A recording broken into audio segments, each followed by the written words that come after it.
Matthew chapter 19 इन भोजपुरी। मत्ती सुसमाचार 19वां अध्याय का मनन।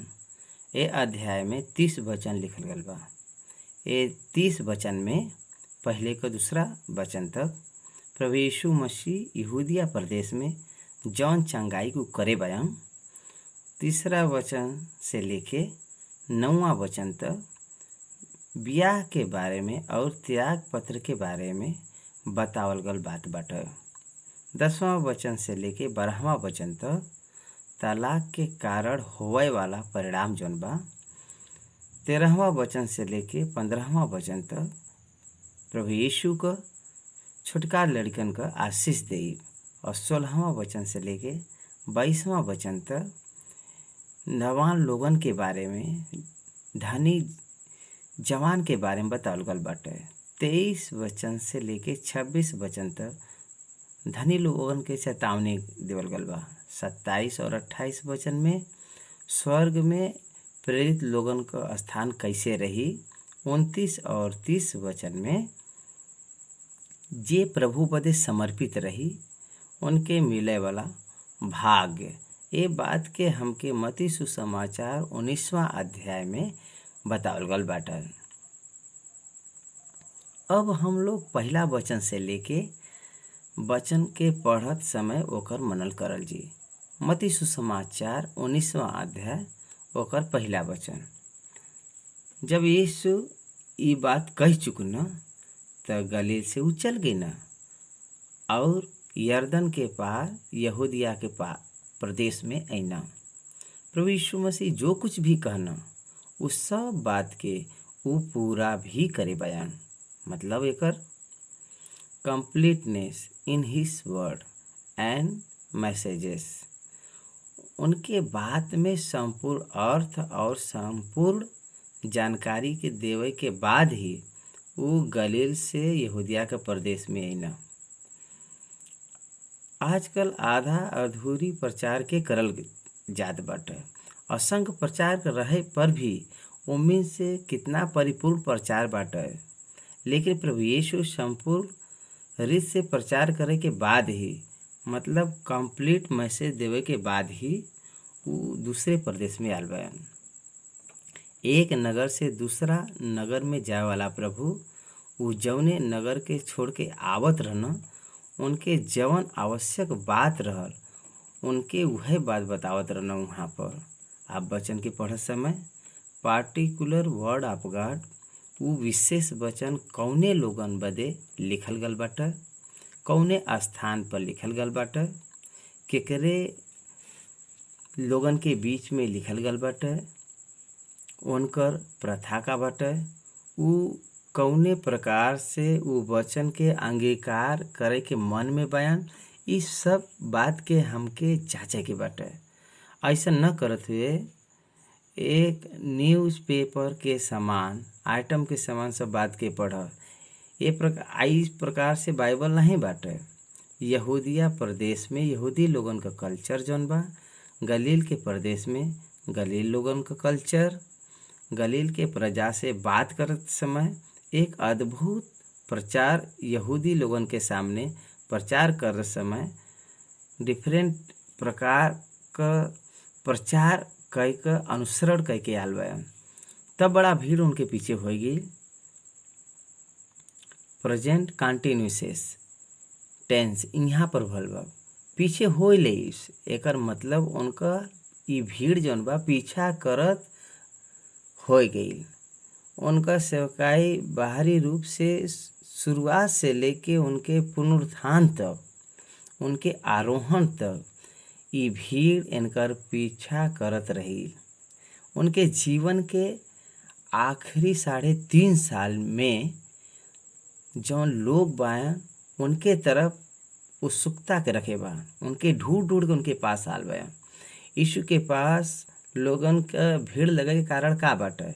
प्रभु यीशु को प्रचार, यीशु के द्वारा करल गयल चिन्ह चमत्कार जौन बाटे ये अद्भुत रहल। यही बदे लोग उनकर पीछा करना। वो यीशु उनके भोजन देना, यीशु उनके अच्छा सेहत देना, उनके बीच में से दुष्टात्मा के निकलना, यही बदे उ लोगन के सामाजिक रूप से अच्छी तरीके से एक समाज में रहे वाला एक अच्छा जीवन देना। ए प्रकार से लोग पीछा करना। लोग काहे पीछा करना? जहाँ उनकर ज़रूरत पूरा होला वहाँ पर ही लोग जाना। हम 30 साल से सेवकाई में भाई, बहुत सारा कलिसिया में सैकड़ों विश्वासी बान, लेकिन हमरे कलिसिया में 10 से भी कम बयान। हमके एक ही प्रश्न सतावला बार बार, काहे उनके पास सैकड़ों लोग बयान, काहे बदे यहाँ पर 10 लोग बयान।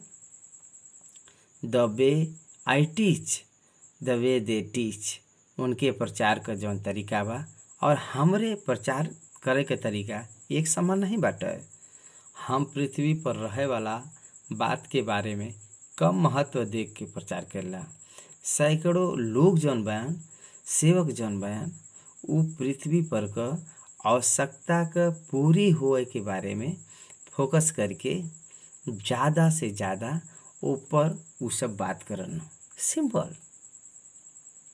यही कारण से लोग वहाँ पर रहना। काहे बदे के बहुत सारे लोगन के पृथ्वी पर क वस्तु ही ज़्यादा तरीके से चाहिए।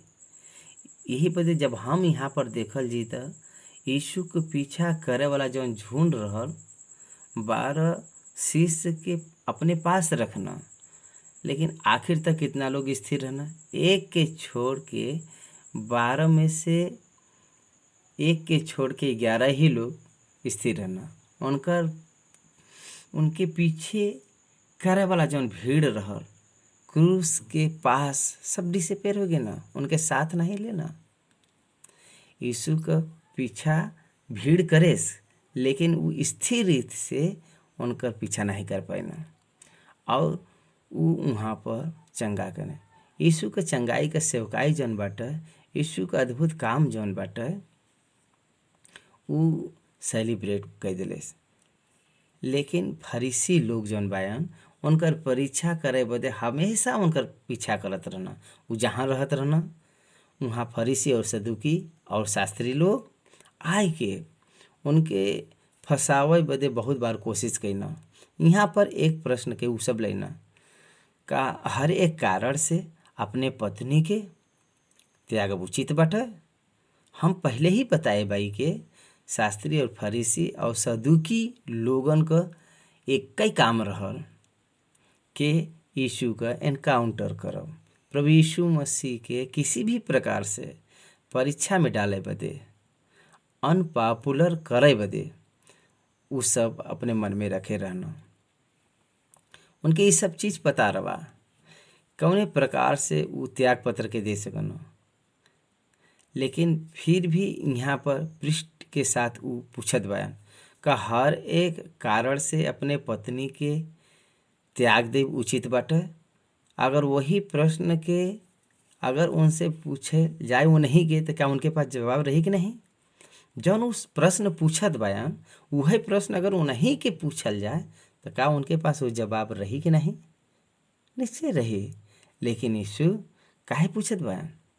काहे बदे को जानत बयान कि जौन प्रश्न हम पूछत बाई वह ठोकर हवा, जवाब उनके पता बटे, लेकिन सामने वाला व्यक्ति से सवाल पूछी है कि उ सुना के सामने वाला कौन प्रकार का जवाब दे, उ कहा बताई हैं और बतावे के बाद उ बात सही बाटे कि नहीं, ई उनकर उद्देश्य रहल।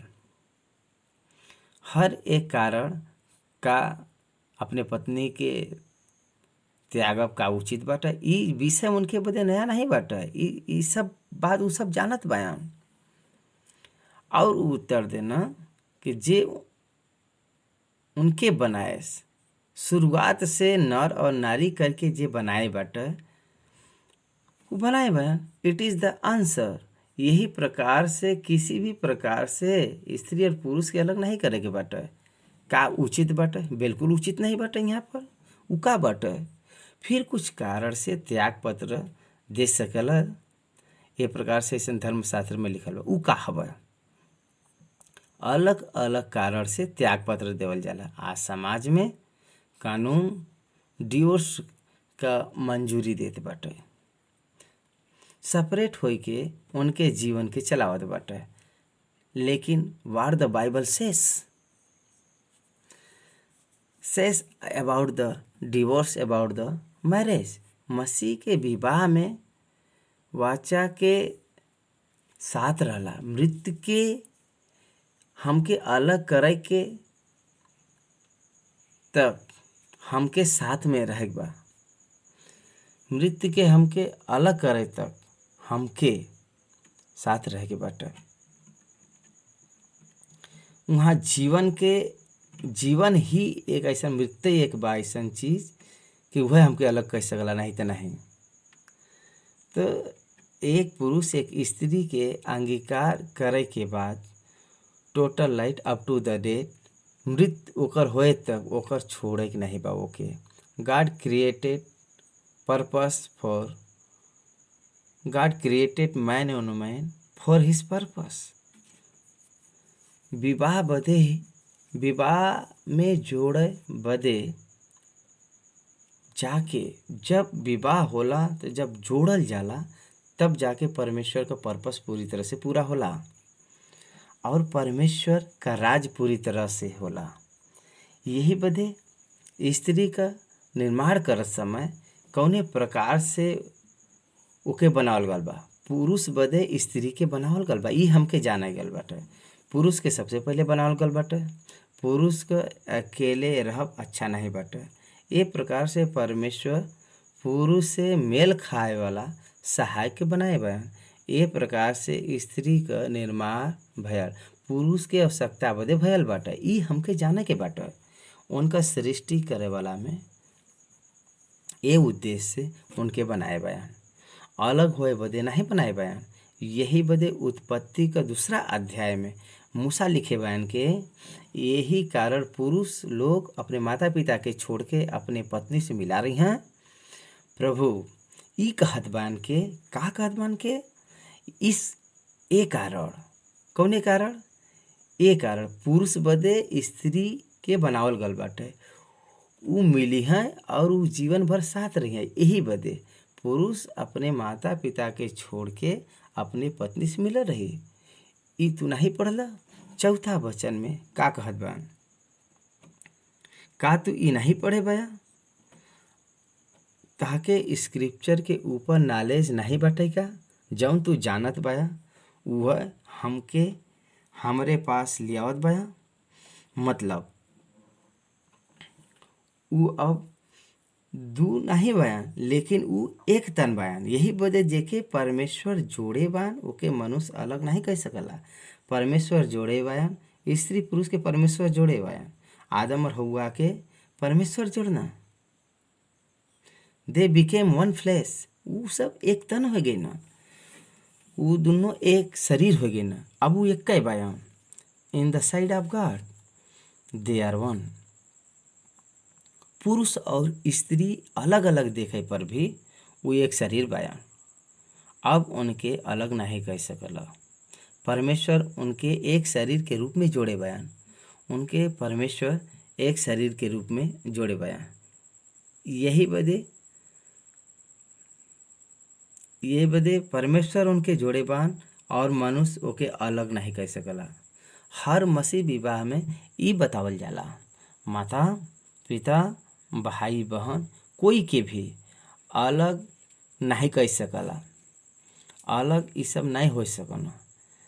There is no place for divorce in Indian marriage according to the scripture. वचन के अनुसार तलाक परमेश्वर के वचन में नहीं बाटे। यही बदे प्रभु जब ये बात कहना तब उ जानत नहीं सब बा। फिर उ सब उनसे कहना, मूसा ई काहे बदे ठहराई ना के त्याग पत्र दे के ओके छोड़ द। मूसा त्याग पत्र दे बदे कहे बयान। तब उनसे कहना, मूसा तोहरे मन के कठोरता के कारण तहके अपने अपने पत्नी के छोड़ देवे के आज्ञा देना, लेकिन शुरुआत से ऐसा नहीं बाटे। मूसा का समय तक ईसा पूर्व 1450 बा। आरंभ से जब हम देखब तो 4000 वर्ष के पहिले मूसा का ई बात बतावे से पहिले 50 वर्ष पूरा भयल। ए प्रकार से आरंभ से देखल जाए तो ऐसा नहीं बाटे। कठिनता के कारण तलाक ले ई नहीं रहल। और हम तो से कहत बाई के जे कोई व्यभिचार के छोड़ के और दूसरे कारण से छोड़ के अपने पत्नी को छोड़ के दूसरे से बियाह करे उ व्यभिचार करत बा। और जे उ छोड़ी हुए से विवाह करे उहो व्यभिचार करत बाटे। प्रभु यीशु मसीह बहुत कठिन प्रचार के करे बयान। तब के समय के लोग ये बात के पचा नहीं पैना। व्यवस्था के अनुसार तलाक लेके दूसरे विवाह के उ सब करत रहना। तलाक ले कानून में बाटे। कानून के अनुसार ई कार्य के करत रहना। उनके जौन चीज पता बाटे उ बतावा न। उनके हृदय में निर्णय लेत रहना के कानून के अनुसार उनके छोड़े के कारण रह कौने कारण से छोड़त बयान।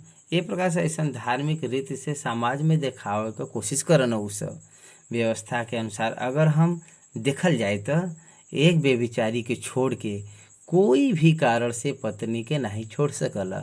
व्यभिचार के छोड़ के सिर्फ अगर कोई व्यभिचार के छोड़ और कोई कारण से अपने पत्नी के त्याग के दूसरे से ब्याह कर उ व्यभिचार करला।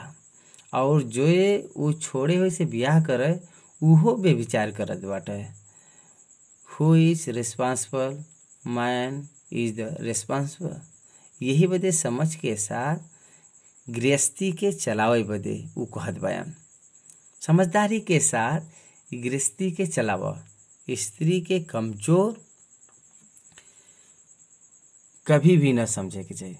उनके आदर के साथ में लेके उनके गृहस्थी के चलावे बदे उ कहत बयान। पत्नी के साथ अच्छा व्यवहार करे बदे कहत बयान। विवाह बदे एक अद्भुत सीढ़ी हुई तहरे अनुग्रह में उ सौभाग्य बाटे। यही बदे पौलुस कहत बयान पत्नी से प्रेम कर एके हमके कभी भी भूले के न चाहिए। के व्यभिचारी बाटे पत्नी के छोड़े वाला व्यभिचारी कहलाए। उ पत्नी से जे कोई ब्याह करी उहो व्यभिचारी होई। पत्नी के छोड़े वाला व्यभिचारी कहलाई। उ अगर दूसरे से ब्याह करे तो उहो व्यभिचारी कहलाई। और उ जौन स्त्री बाटे उ भी व्यभिचारी कहलाई। ओकर कारण उ पुरुष होई। समझ में आवत बाटे का? ओके व्यभिचारी बनावत बाटे। छोड़े के द्वारा वो स्त्री के उ व्यभिचारी बनावत बाटे। कमजोर स्त्री दूसरे के पास जाए कोई दूसरे के पास जाए के कारण ओके व्यभिचारिणी बनावत बा। उ व्यभिचारी भी बनत बा। छोड़े हुए स्त्री से दूसरा लोग विवाह कई के उहो व्यभिचारी बनत बाटे। यही बदे ई डिवोर्स वाली जौन बात बाटे व्यभिचारी बदे स्वर्ग का जौन राज बाटे नहीं बाटे। वेश्या बदे स्वर्ग का राज नहीं बाटे। ऐसा परमेश्वर का वचन हमके बतावला। यही बदे ए बात पर शिष्य लोग कौन बात करत बयान। चेला उसे कहना अगर पुरुष को स्त्री के साथ ऐसा संबंध बाटे तब विवाह करब अच्छा नहीं बाटे। ई सब झंझट काहे बदे विवाह काहे बदे करल जाई काहे बदे छोड़ल जाई। छोड़ल गईल स्त्री के व्यभिचारी काहे बदे बनावल जाई। छोड़ी हुई स्त्री से दूसरा लोग व्यभिचार ब्याह करके इससे अच्छा बाटे कि विवाह न हो तो उहो अच्छा बाटे। विवाह के तिरस्कार करे वालन का परमेश्वर गलत कर। विवाह लोगन का अगर प्रभु पति पत्नी के रूप से अगर नहीं बतावत बयान तो वहाँ का है। 11वां वचन में प्रभु यीशु मसीह का कहल गल बात बाटे एक लिटिगेशन से जुड़ल गल बाटे। यहाँ पे जुड़ल गल बात के समान बाटे। उनसे कहना सब ई वचन ग्रहण नहीं कर सकतन। केवल ऊ ई दान देवल गल बाटे, ओकर का मतलब बाटे, ई बात का अंगीकार करे के बाटे त उन पर निश्चय दया करल जाए चाहिए। एकर मतलब का बाटे, एक ही बाटे, पत्नी पति के जीवन भर साथ रहे के बाटे, त ओकरे बदे परमेश्वर का मौजूदगी रहल चाहिए। अगर परमेश्वर की मौजूदगी न रही तो उ सब साथ न रह पाई। यही बदे मसीह विवाह और दूसरे विवाह में जौन अंतर बाटे। तीसरा चीज आपके जाने के बाटे, स्त्री पुरुष के बीच में समझौता, प्रतिज्ञा और मंजूरी जौन होला मसीही विवाह में होला। मसीह विवाह में स्त्री पुरुष के साथ पवित्र आत्मा, परमेश्वर का संबंध और उपस्थिति उनके पास में रहला। पवित्र आत्मा को सामर्थ्य के द्वारा जब स्त्री पुरुष पति पत्नी के रूप में जुड़ल जाना त उ अलग होए बिना साथ रह पाई हैं। शरीर जब स्त्री पुरुष के बीच में प्रवेश करला त उनके अलग होए का बीच आ जाला, प्रतिज्ञा के टालना, तब उनके बीच में अलग होए का शुरुआत होला। मसीह परिवार में क्षमा के पवित्र आत्मा परमेश्वर का अंगीकार करवावे के द्वारा उ एक दूसरे के सहन कई के क्षमा करके उ रहना। प्रेम में क्षमा बाटे, प्रेम हर एक पाप और दोष के ढाप देला। ये प्रकार से पति उनके पत्नी के गलत नज़र से न देखिए, गलती के क्षमा करिए, ओकरे द्वारा तलाक न हो। यही बदे परमेश्वर के वचन में तलाक बदे सिर्फ अनुमति तब्बे बाटे कि जब उ बेविचारी का कारण बाटे और दूसर कारण नहीं बाटे और ना तो अंगीकार कल गल बाटे। उ कारण भी जौन बाटे इनोसेंट सफर न हो, यही बदे अंगीकार कर गल बा। इनोसेंट पार्टनर सफर न होए बदे अंगीकार करे बा। तलाक बदे व्यभिचार के कारण अनुमति देवल गल बाटे। अनुग्रह के पावे वाला को छोड़ के कोई भी ए बात के अंगीकार न करी। मतलब परमेश्वर के बात पर विश्वास रख के जे अंगीकार करला वह एकर अंगीकार करी है। अपने पत्नी के छोड़ के दूसरे से ब्याह करे वाला व्यभिचार करे, ऐसा कहे पर वो बोल सकला हम कैसे हो सकला, लेकिन व्यवस्था के बनावे वाला, व्यवस्था के माने वाला अंगीकार करे कि हम ही होकर कारण है। समझ में आवत बाटे का? ई मसीह विवाह में प्रमुख बाटे, एकरे ऊपर चर्चा होवे के चाहिए।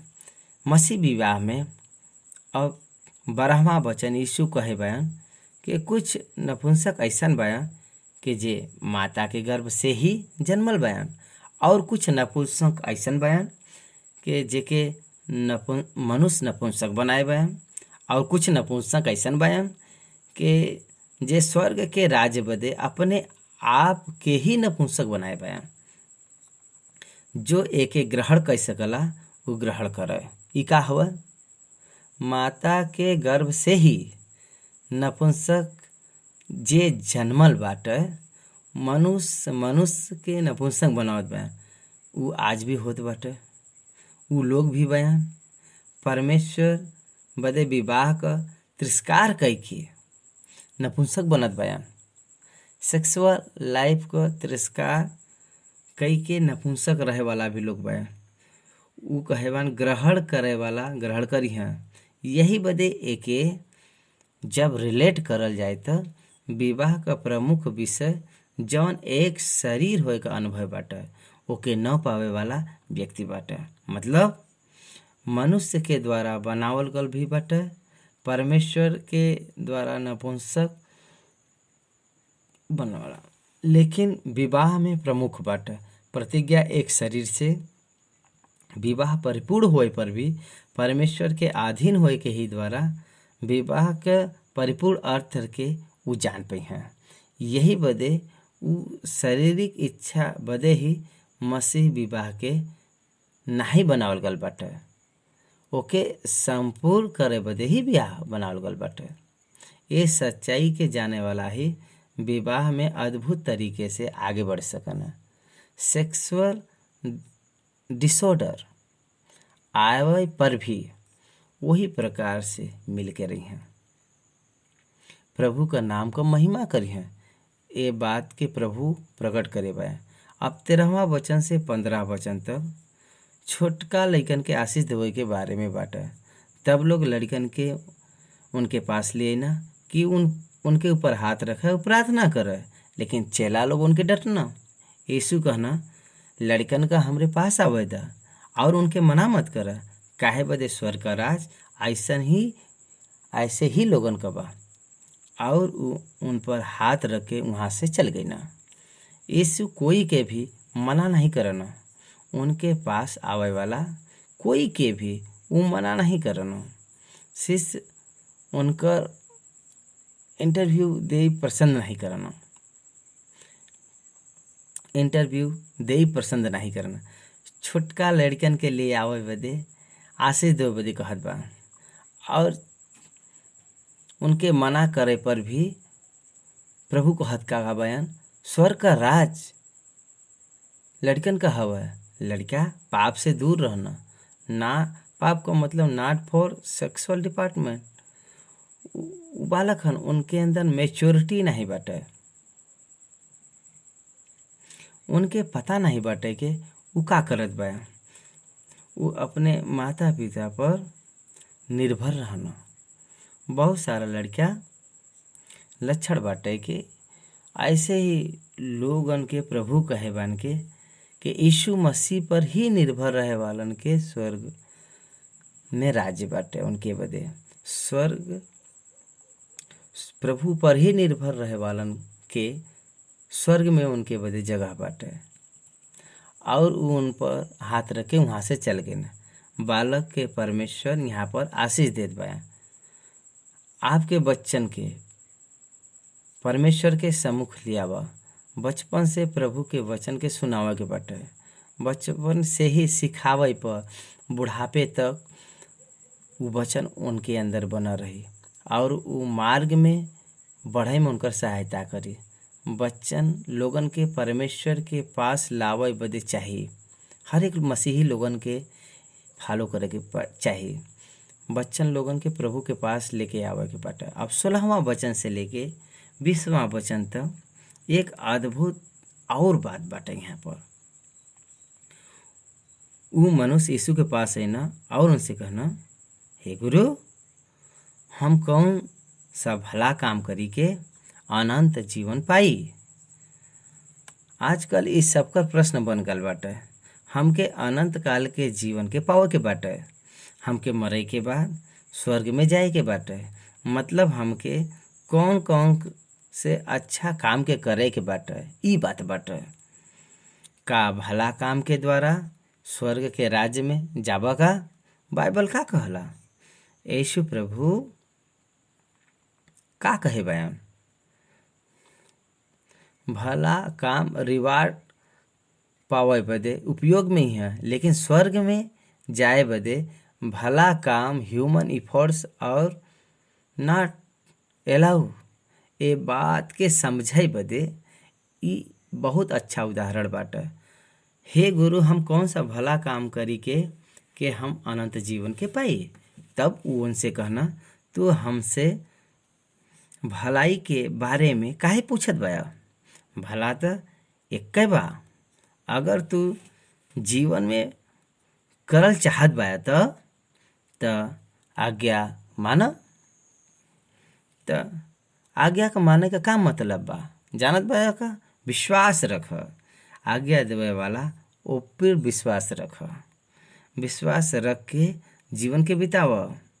विश्वास आओ ओकर निर्वाह आज्ञा का कर।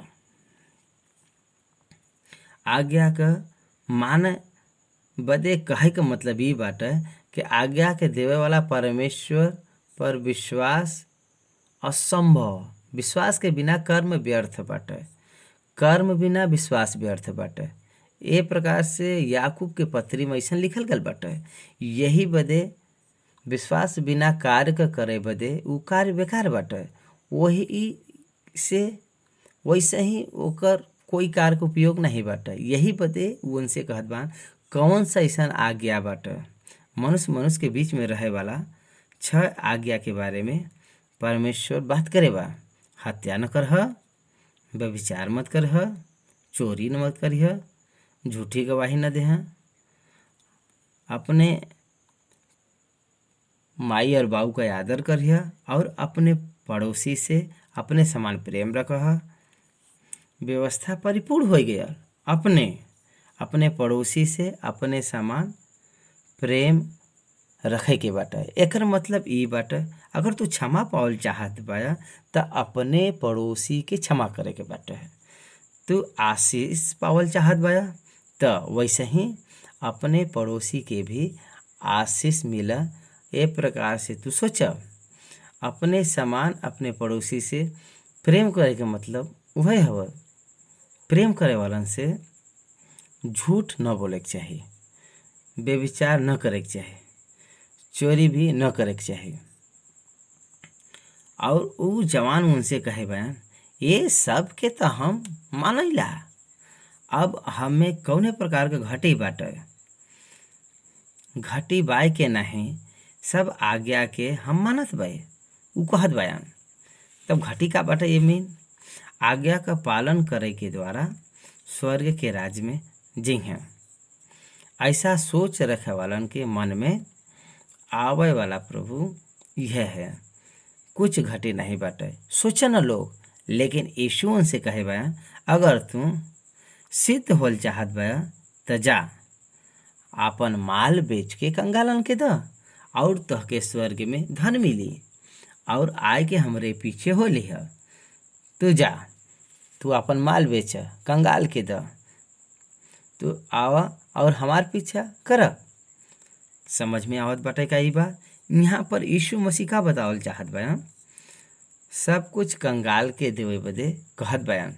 कहे बदे कि उनकर घाटी के उजानत बयान उ धन से प्रेम करत बा। उ धन से प्रेम करे वाला स्वर्ग के राज में न जा पाई। यीशु से प्रेम रखे वाला ही धन का तिरस्कार कर पाए। धन का तिरस्कार करे बिना कोई भी स्वर्ग के राज्य में प्रवेश नहीं कर पाए। धनवान का स्वर्ग के राज्य में प्रवेश करब कठिन बाटे, सच बाटे। तब यीशु कहत बा आपन सब कुछ बेच के मतलब अपने आप का तिरस्कार कर, अपने आप के ठुकराव, कंगाल के द। एकर मतलब बा तू दूसरे लोगन से प्रेम कर। जब तू ऐसा करब तब तू हमार पीछा कर। स्वर्ग के राज्य में धन रहे, तहार धन कहीं भी न जाए। जब तू सब कुछ बेच के कंगालन के देब त स्वर्ग में उ दुगुना धन वहाँ पर तहके मिल जाई। वहाँ पर तहरे बदे ऊंचा स्थान रहे। हमार पीछा करे के द्वारा, हमरे कहे अनुसार कहे के द्वारा मतलब धन से प्रेम न रखत हुए प्रभु से प्रेम रखे के द्वारा, हमरे पीछा चले के द्वारा प्रभु के क्रूस के पास में उजात बा। उस क्रूस के मार्ग में चले बदे प्रभु यीशु मसीह से कहत बा यीशु का पीछा करे से क्रूस का मार्ग रही का चाहिए। पूछे से वो धनी व्यक्ति प्रभु से प्रेम न करत हुए धन से प्रेम करत रहल। यही बदे ई सुन के उदास हो गयल और वहाँ से चल गयल। वो जवान ई सुनेस और उदास हो कि वहाँ से चल गयल। काहे बदे को बहुत धनी रहल। स्वर्ग के राज में प्रवेश करे का अद्भुत अवसर के खोज दिलेस। अच्छा प्रचार के पास लेकिन गलत निर्णय के ले लेस। अब तहार निर्णय का बाटे? प्रचारक के पास आवत बया अच्छा प्रश्न के पूछत बया, लेकिन अच्छा निर्णय के ले पावत बया का, सही निर्णय ले पावत बया का। ए प्रकार से धन के देवई के द्वारा स्वर्ग में जइहा, ऐसा प्रभु कहे बयान का। तू तहके धने पर निर्भर नहीं रहेगी बात, तहके ओकर तिरस्कार करेगी बा। प्रभु का पीछा करे से ही, उनके बात पर विश्वास रखे के ही द्वारा तू परिपूर्ण रहबा। तू क्रूस के मार्ग पर आवे पर ही परिपूर्ण होबा। एके छोड़ के व्यभिचार चोरी नहीं कैला, यही बदे स्वर्ग में जइहा। सोचे से ई सही नहीं बाटे। पाप को क्षमा मिले तो तू स्वर्ग में न जा पैबा। यीशु में रहे वाला ही स्वर्ग के राज्य में जई। आप 23वां वचन से धनवानन के बारे में और कुछ बात के बतावल गल बाटे। तब यीशु चेला से कहे भाई, हम तो से सच कहत भाई कि धनवान लोगन का स्वर्ग के राज्य में प्रवेश करब कठिन बाटे। तो से हम फिर कहत भाई कि परमेश्वर का राज्य में धनवान का प्रवेश करे से ऊँट के सुई के नाक में से निकल जाए सहज बाटे। ऊँट का सुई में से ऊँट निकल जाए। कहा ऊँट के साथ रहे वाला कोई भी सानवान जौन बाटे नहीं प्रवेश कर पावला। ऊँट के साथ रहे वाला कोई भी सामान नहीं प्रवेश कर पावला। सामान के साथ ऊँट नहीं जा पावला। यही वजह सामान के निकाल दा, तब ऊँट वो द्वार से अंदर जा पाई। वो द्वार का नाम सुई के नाके का द्वार बाटे। ऊँट के सामान के साथ अगर ले जाए के बाटे तो मुख्य द्वार से जाए के बाटे। यही बदे ऊँट का सुई के नाके से निकल जाए कहे बा। एकरे विपरीत सुई धागा के बारे में यहाँ नहीं बताए बा। उनके शब्द में मत समझ, वहाँ पर होए वाला घटना के परमेश्वर उ बतावत बा। एक व्यक्ति अगर धन के आपन आधार बनावत बा तो स्वर्ग के राज्य में प्रवेश उ नहीं कर सकला। परमेश्वर का उ अंगीकार करी तब उ जाए के उ सरल रूप से स्वर्ग के राज्य में उ प्रवेश कर सकला। ये प्रकार से विश्वास के अलावा और भी कोई कारण से ई नहीं हो सकला। ये प्रकार से प्रभु ऐसा बतावत बा, मनुष्य से तो ई नहीं हो सकला, लेकिन परमेश्वर से ये सब कुछ हो सकला। ये प्रकार से ऐसा प्रभु कहे बा। पतरस पूछना, फिर केकर उद्धार हो सकला? धन का रहब अलग बात बाटे, धन से प्रेम करब अलग बात बाटे। धन का रहब अलग बात बा और धन का उपासना करब अलग बाटे। धन का दास बनब अलग बात बाटे और धन का उपयोग करब अलग बात बाटे। इस सब बात का समझ में आवत बाटे। यही बदे परमेश्वर से ज़्यादा धन से प्रेम नहीं करे के बाटे। धन का उपासना करके व्यक्ति लोगन के भावना में खुद से प्रेम करे से वो व्यक्ति नरक में ही जाई। यही बदे जीवन के बदले के बाटे, तो मन के फेरे के बाटे। जीवन के बदले के बा तो मन के फिरावे के बाटे। विश्वास करे वालन के मन के फिरावे के जरूरी बाटे। ए प्रकार से यहाँ पर प्रभु यीशु मसीह ऐसा कहत बा। ए प्रकार से विश्वास करे वाला अपन मन के फेरला और निश्चय ही मन के फेरावे वाला ही विश्वास के रख पाए।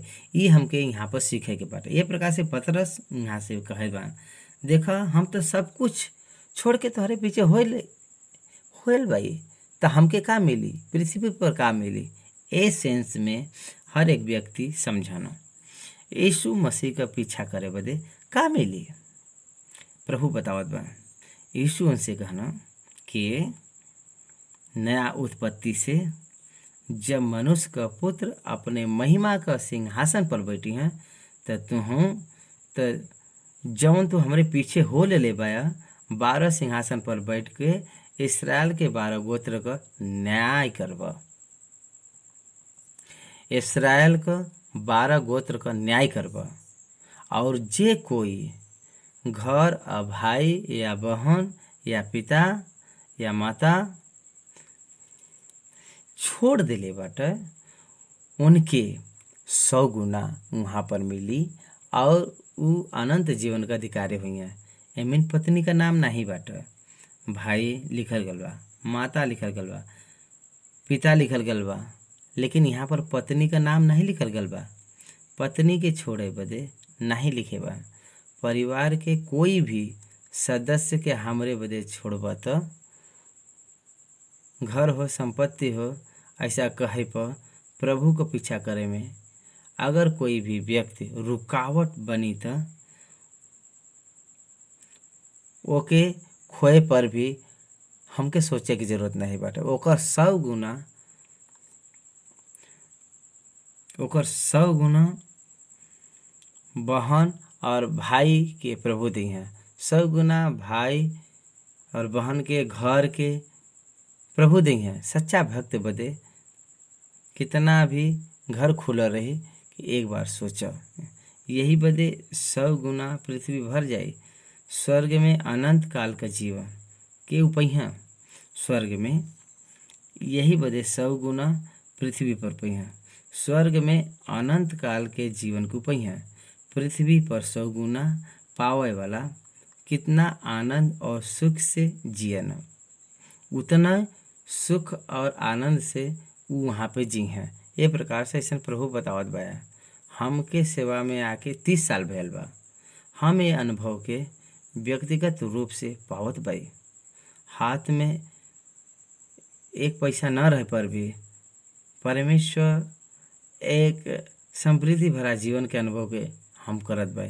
लेकिन बहुत सारा लोग पहला बयान वो पिछला हुए हैं और जो पिछला बा वो पहला हुए हैं। पिछला वाला यहूदी हैं और पहले वाला अन्य जाति हैं। अन्य जाति वाले पहले हो गए ना। यहूदी लोग सोचत रहना कि हम पहले रहब, हम ही सब बाई, लेकिन उनकर तिरस्कार करे के समय आवत बा। जेकर तिरस्कार करल जाई उ पिछला हुई हैं, उ सोचत बा, उ कलेसिया बा। उ पहला हुई हैं पहले का पुनरुत्थान में, फर्स्ट रिजरेक्शन, पहला पुनरुत्थान में पहली कलेसिया के ही उठा लेवल जाई। ओल्ड टेस्टामेंट नहीं है। प्रभु जब पृथ्वी पर आई हैं, आकाश के मध्य में प्रभु जब आई हैं तब कलेसिया उठा लेवल जाई। मरे वालन को कलेसिया में पुनरुत्थान हुई। पृथ्वी पर जब वो राज स्थापना करे बदे आई हैं तब सेंस इन ओल्ड टेस्ट मनी पुराना अभ्यक्त दानियल का पुस्तक 12वां अध्याय उसका 3 में एकरे गवाही के उदेत बाटे। यही बदे जे पिछला बा वो पहले हुई हैं, जे पहले बा वो पिछले हुई। In the case of resurrection gentle will look first place, अन्य लोगन के प्रथम स्थान मिली।